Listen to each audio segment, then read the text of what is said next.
Sock drawer therapy? So last weekend, my roommate Greg decided our apartment was due for a spiritual cleansing.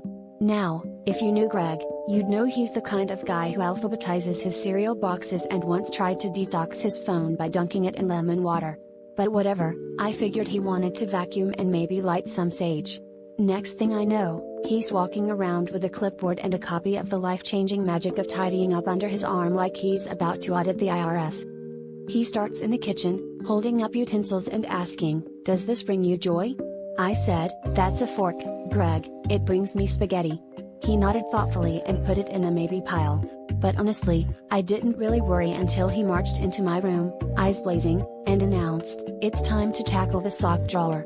This was mildly alarming, as the sock drawer is the Bermuda Triangle of my wardrobe. Socks go in, but only single socks come out, usually after an existential crisis. He spent an hour in there. An hour.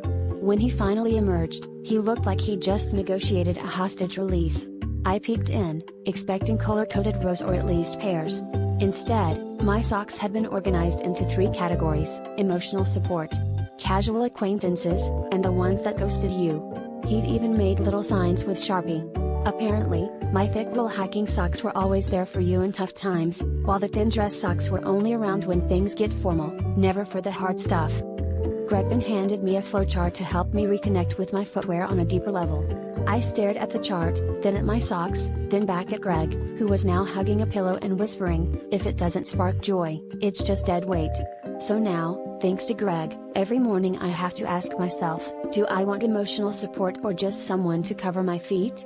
Honestly, if this is what tidying up means, next time I'm just going to let my laundry air its feelings out on its own.